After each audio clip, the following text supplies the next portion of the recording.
Let's read from the book of knowledge. To you, O Lord, I lift up my soul. In you I trust, O my God. Do not let me be put to shame, nor let my enemies triumph over me. No one whose hope is in you will ever be put to shame, but they will be put to shame who are treacherous without excuse. Show me your ways, O Lord. Teach me your paths. Guide me in your truth and teach me, for you are God my Savior, and my hope is in you all day long. Psalms 25. Wonderful source. Here we acknowledge the Lord Almighty and His Son Jesus Christ. And for that, let's give thanks. Thank you, Lord, for life. Thank you for this person that has clicked this video, Father. Thank you even for the goodness of our lives. Forgive us all our sins, Father. Thank you for your forgiveness. In Jesus' mighty name, we do pray, trusting and believing. Amen. Incredible tricks. If you are wondering what we are always up to, then put you up to speed, because here we believe in spreading love, peace, honesty, unity, and forgiveness to all earthlings. We do that as we get to react together to these videos that we shall be seeing here. I am Y311H. My friend is Kasungumo. Straight out of Africa with lots of good vibes and today's fruits or vegetables. That's David. I recently learned I got name checked by Terrence Howard on his recent appearance on Joe Rogan. I reached out to Neil deGrasse Tyson. He was like, hey man, yeah, I'd love for you to come on my show, do my radio, do my TV thing. Would love that. I was like, yeah, but I've got something I want to introduce to you. I got name checked because 8 years ago, he sent me a 36-page treatise. And it was only 36 pages. So this is Terrence Howard attempting to reinvent mathematics and physics. A little backstory there. I took initial interest in Terrence because my mother said to me, do you know Terrence Howard? I said, yeah, I know. You mean the actor? She said, yeah. Well, I heard him interviewed on NPR. On there, he said that like when he was a kid, he wanted to be like a scientist and study the universe. I said, well, that's cool. Okay, maybe we'll get him on Star Talk. We love talking to celebrities who have a sort of soft geek underbelly. At the time, I didn't quite know how to get in touch with him, but we met at something called the Upfronts, which is where networks present their next season's TV shows. I saw him at an event Upfront. And then this came in my inbox. In this particular case, since I basically solicited it from him, I actually spent time reading every line of all 36 pages. And I commented. My comments are in red here. You see that? So I spent a lot of time on it. And I thought, out of respect for him, what I should do is give him my most informed critical analysis that I can. In my field, we call that a peer review. You come up with an idea, you present it either at a conference or you first write it up and you send it to your colleagues. It is their duty to alert you of things about your ideas that are either misguided or wrong or there's the calculation world was flat. So I say here, regarding your world was flat reference, it's not widely appreciated that the idea of a flat Earth predates the introduction and development of the methods and tools of science as we practice them today. Those processes date back to around 1600, coincident with the invention of the microscope and telescope. Before then, truths were whatever seemed right to the senses. Afterwards, and to this day, truth was whatever the verified data obtained by your instruments forced you to believe if your senses otherwise contradicted the data. This fact means that there's no such misunderstanding on the scale of the flat Earth in the era of modern science. And in multiple places throughout the treatise, he's attaching a number to a physical idea or a physical object. That idea goes way back, by the way. Go back to Pythagoras, famous for the Pythagorean theorem, which we all learned in 8th grade, was it, or 9th grade? Pythagoras was also a philosopher who tried to understand how things worked.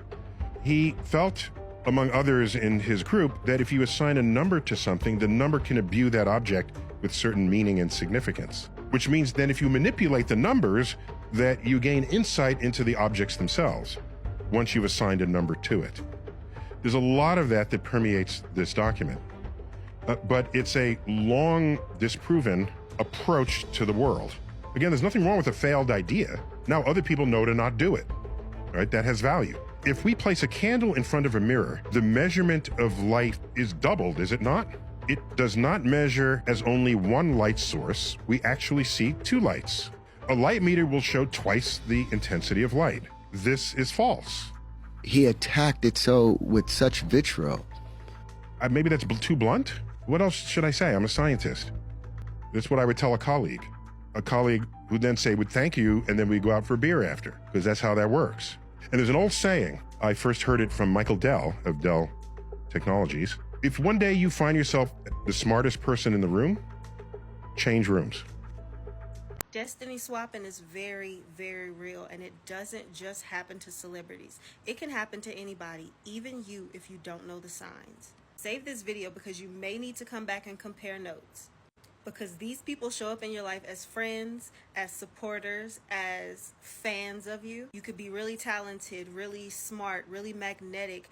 People enjoy being around you. People want to celebrate you. If you're working on your goals, if you're on a spiritual journey, you don't even have to see it on you.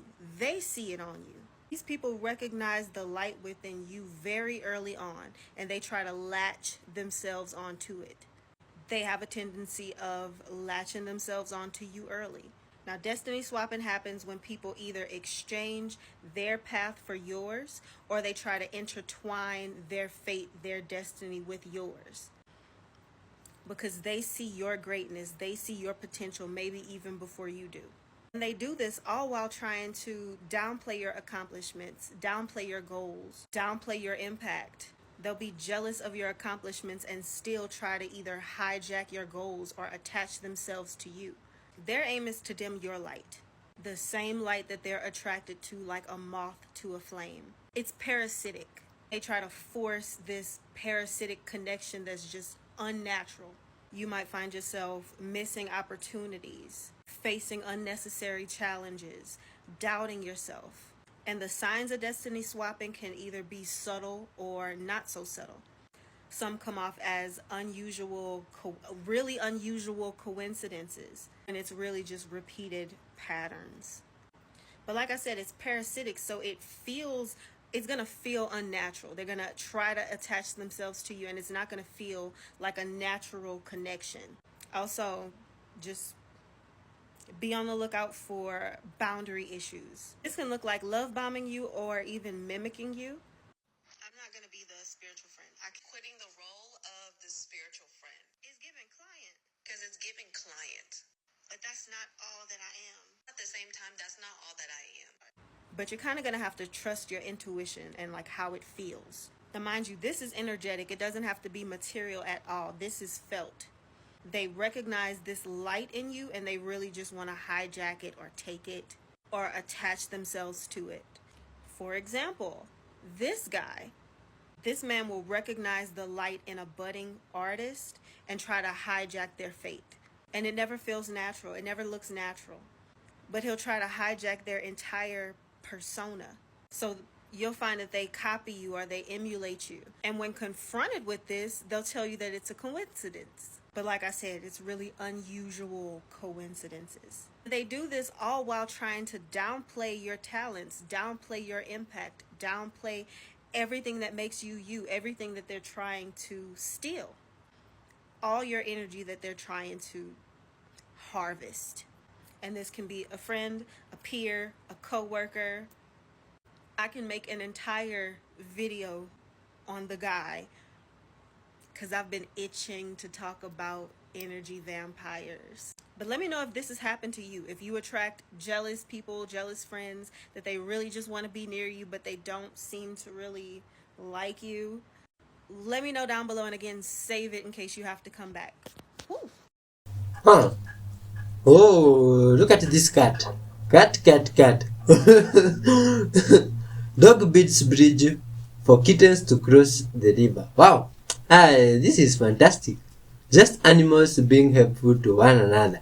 Having fun and good vibes. This is just fascinating. You see, the relationship between the dog and the cats is one of a kind. You might see them 1 minute chasing one another, and the next minute they are like this too. Cuddling, spreading love and good vibes. Wonderful earthlings. We should all be always loving to one another. Love your neighbor like you do love yourself, you see? Because after all, we are all humans. Just like these animals understand, they are all animals, you see? This is just good vibes, you see? Oh, look at these ones. Oh, man. Just the cat just feels nice. They are just chilling with the dog, you see? Wonderful earthlings. We should always all just be happy to chill with the just other humans, even with their differences in color, religion, all those, you see? Just good vibes amongst ourselves, unity, peace. Oh, and the world could be one incredible good vibes place, you see? Always hit the like button, watch till the end, and if you're a fan of animal videos, hit the like button also and subscribe. Look at this. Oh, what look like stone-made machines from the past. Is there a way that, or is it that my energy is getting drained by other people? Is there a way to protect my energy? Like there is no such thing and no such possibility as your energy being drained by other people. Remember, you're the only one in your reality. So you may be creating the illusion that others are draining it, but all you're doing is saying that those people are representative and standing in for definitions within your own consciousness that are draining your energy. Yes? If you're sending your energy into a negative definition, by definition, you're sending your energy down a black hole. So stop putting your energy into black holes and you won't be drained. Yes? Okay. Remember that you can't actually be drained. You're just creating the illusion that you're being drained. And I'm doing a good job at it. You are doing an excellent job. But why not change jobs if you no longer prefer this one? In 1850s, there was a whaling ship called the Mananga Hila. Now, there's a fascinating story. You can get it at UWF Library about the Mananga Hila. It's in QL 89 if you go to the UWF Library. QL 89 is the section of the library that has books about Loch Ness Monster and stuff like that. Captain on board the Mananga Hila set sail to catch whales. It's a whaling ship. I've read the whole story. I just have a brief synopsis of it here, but the story goes basically, the lookout hollered down, "Captain, there's a sea monster out there." The sea monster was sleeping on some floating seaweed, or kelp, I think it was. The captain called the crew up on deck. They saw the sea monster. Now, this is a whaling ship. These are the guys that get in those little boats and go out there with those big harpoons and stick it inside of a whale. You would have to be pretty brave to do something like that. He said, "Sailors, we have for years heard stories of sea monsters. How many of you have heard stories of sea monsters?" And of course they all raised their hand. He said, "How many of you have laughed at somebody else for claiming they saw a sea monster?" Raised their hand. He said, "Fellas, there's a sea monster. We have two choices. Go back to port, report we saw a sea monster, and get laughed at the rest of our life, or go kill it and prove they exist. Any volunteers to go kill the sea monster?" He got enough volunteers to man, I think, 3 boats, whaling boats. So these guys get their harpoons, they get in these boats, they go out there after this sea monster, which is sleeping, sunbathing or something, on the kelp.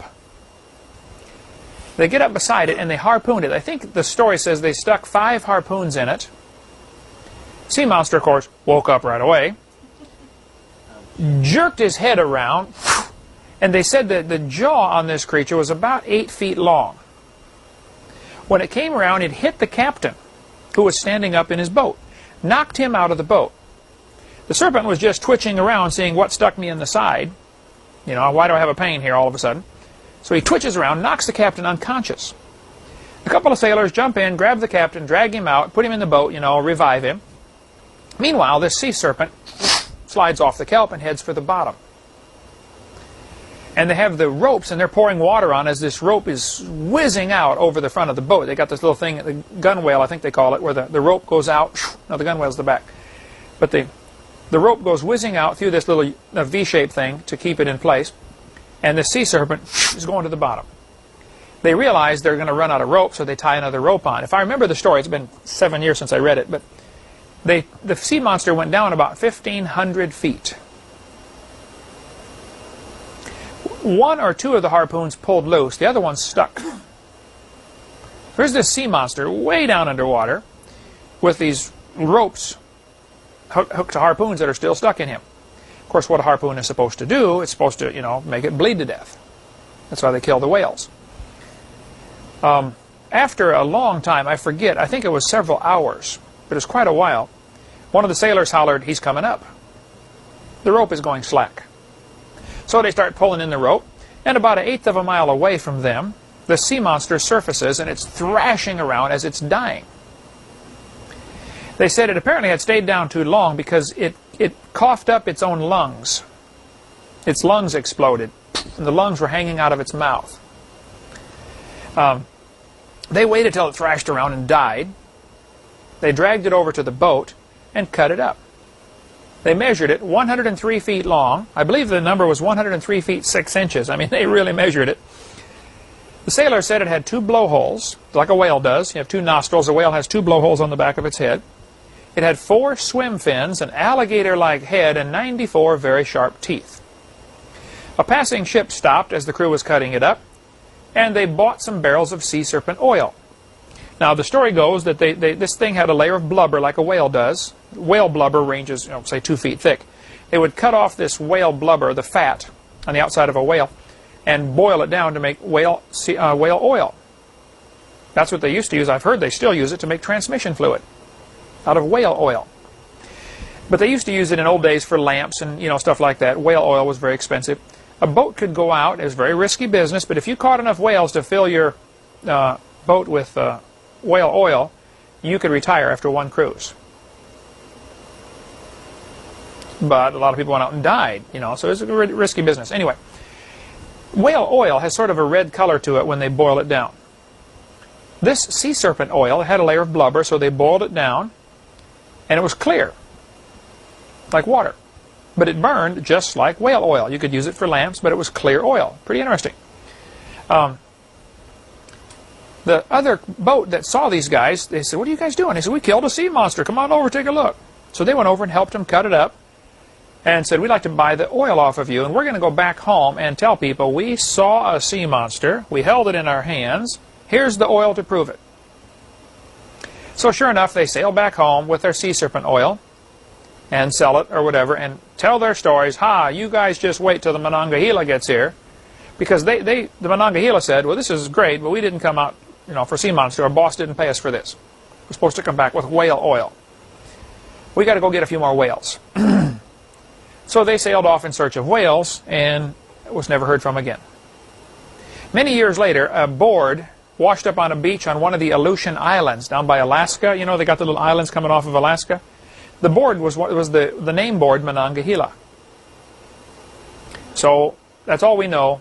It's logical to assume that the ship sank in a storm. Now, on board the Mananga Hila was the bones to the sea serpent. They kept the bones to prove it.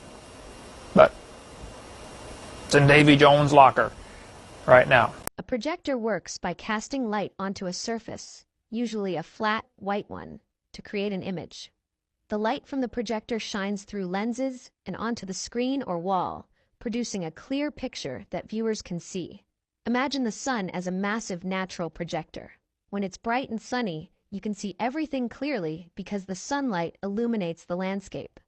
However, when clouds cover the sun, the light gets disrupted and shadows appear, just like how a projector can get interrupted. Now, let's visualize a movie being projected onto the sky. The sky would act like a huge screen.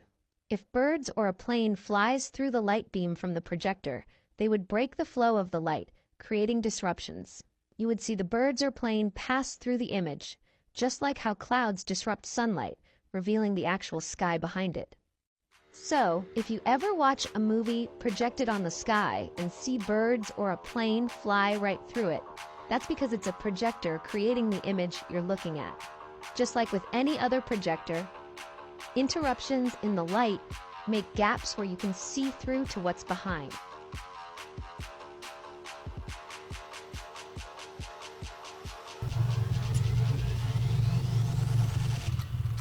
Wow. Oh my god. This is interesting, my friends. A sun projector.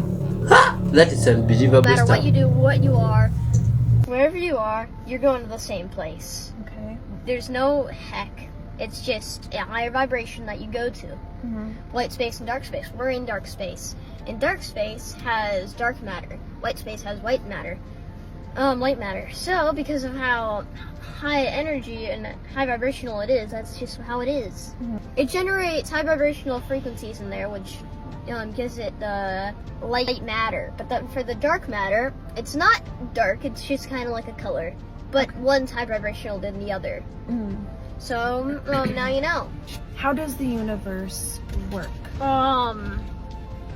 The universe was created whenever, let's say, energy packs up in one area, electricity forms around it, then it just gets so sucked into itself, like a black hole. Mm-hmm. But then it starts forming a little kind of like aura thing around it, and then more, and then more, and then more, and then more, and then it pops, Mm-hmm. and then it explodes into the universe, and then more energy comes into the universe, creating other things like stars and stuff. When the energy spins around and then gas is formed and all that, and then it just creates a star, and then the debris smashes into each other, creating planets. That's amazing. But there are an infinite amount of universes, and you'll have to make sure to watch some other videos for that. And you yeah. got a haircut, and I love it so And much. 80s music isn't gonna be playing wherever I go.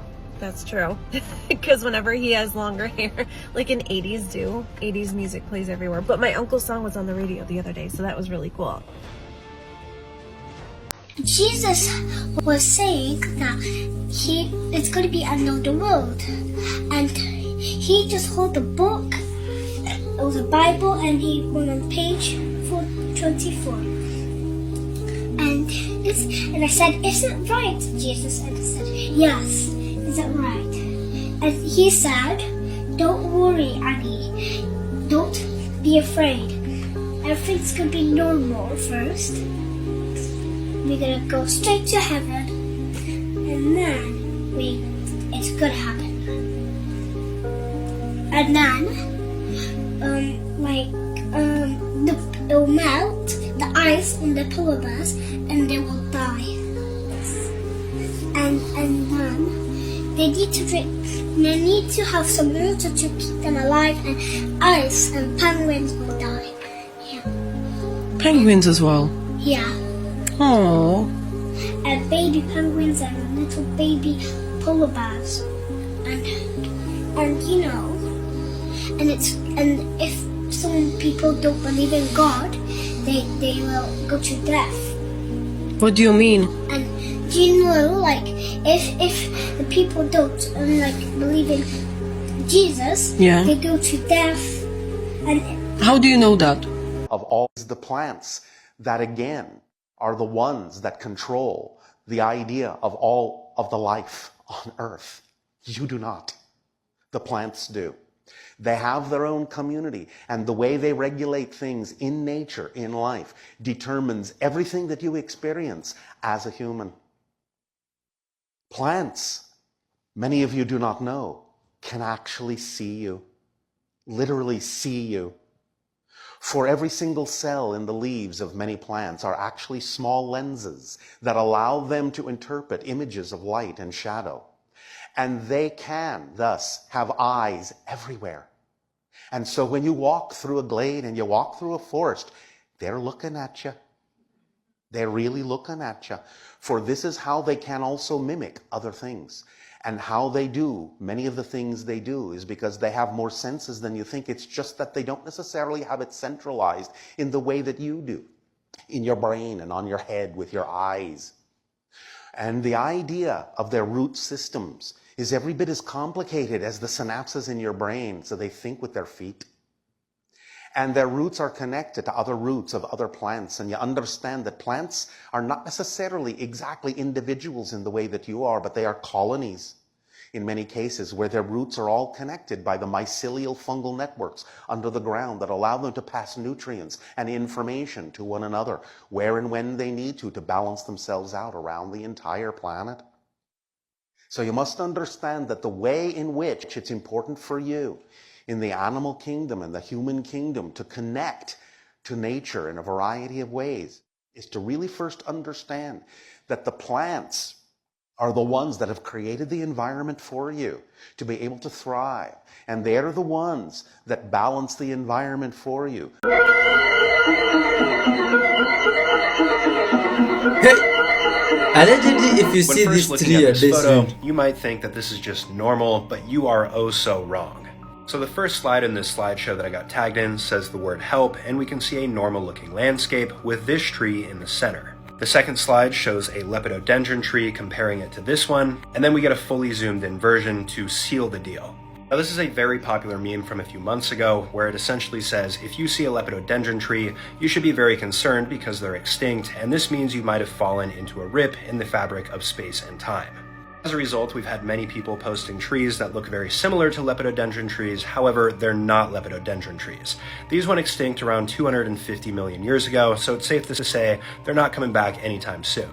As for this photo, which appears to show an actual lepidodendron tree, you can see something's a little bit off here, meaning it's probably photoshopped. In case you do see one of these though, wake up. Nah, but for real, you guys are fine. These have been gone a very long time.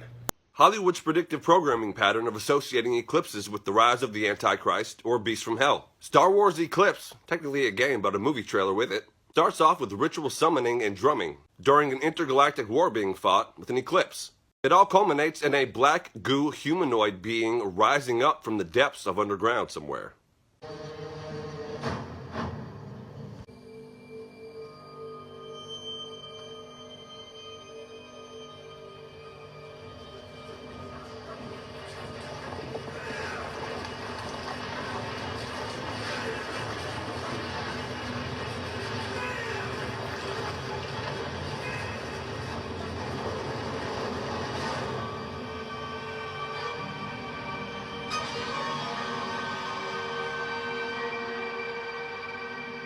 In Dune, as you see behind me, the eclipse is a big theme, and the whole movie has a messianic motif, and it even calls him the Mahdi. And the Pink Floyd song Eclipse is even used to highlight this. In Twilight Eclipse, it talks about unexplained disappearances, and an army of vampires coming from somewhere else. War happening with supernatural beings and huge wolves attacking. And a dragon figure in the eclipse in the picture. In Apocalypto, it starts off with a ritual sacrifice to gods, clearly showing the Walking Dead zombie style on the cover, with the tag "No one can escape their destiny," and in the trailer with the tag "As a civilization comes to an end," with the eclipse. Also, the first shot in the trailer is an eclipse transitioning immediately into a beast. In a movie called Total Eclipse, the first line in the trailer is about "I wish I could create a new god." In a recent video, I showed you a clip from the Clash of the Titans where Hades/Hell releases the Kraken, a beast from hell, onto the earth during an eclipse. Donnie Darko, with that wordplay "Dark O," being the eclipse, is about the end of the world and other supernatural beings showing up. Also, time travel movies also have an eclipse theme. There's a pattern of eclipse motifs in the Breaking Free from Man's Limits movies. This is not to say anything will happen during this eclipse, it's just recognizing patterns. At some point in time, there seems to be an association with an eclipse, the Antichrist, and hell rising on earth. In the meantime, remember, the gates of hell will not prevail. Let God rise in you. See you next time. Have you guys ever seen the sun through a thermal lens? Look at that, y'all. Now, does that look like it's two suns up there? Or does the speculation of people saying that there is a sun simulator bring this to reality? Is there some validity to this? Why does the sun look like that, y'all? And then the purple background? Look, changing different. Wow. Looks like the thermal goggles were getting messed up. But look at that, y'all. Y'all see the purple behind it? Why does the sun look like that? It literally looks like what people been saying. It's a simulator. What? Look at that, y'all. You know what it reminds me of? Doesn't it look like CERN's Large Hadron Collider, y'all? It looks just like that. Not only does it look like CERN's Large Hadron Collider, but also Iron Man's little core reactor that he has in his chest. You guys see that? It looks just like that. You guys see what I'm seeing? Look at that. It looks just like that, y'all. And then the purple skies. We have been seeing purple skies all over the world. Purple skies, no goggles. See? This is in Canada. Another one over here. This one was in Seattle. Philadelphia. Another one in Seattle. But that's besides the point. So through the thermal goggles, you can see the purple skies, but there's no goggles here, and we can clearly see the purple skies. That begs the question, is our sky really blue? Is our sky really blue? And then again, it goes right back to, do we have a sun simulator up there, y'all? And what happened to the real sun? If that's the case, what is going on? Again, because I said when I was young, the sun was yellow. Now the sun is bright white, and it just got brighter after the eclipse. So let me know what you guys think about this video. This video is strictly for entertainment purposes only. I am only raising awareness to interesting situations during this interesting time. Like, comment, and share this video for more videos like this, y'all. Thank you for tuning to my frequency. Let's get this shift. Peace out.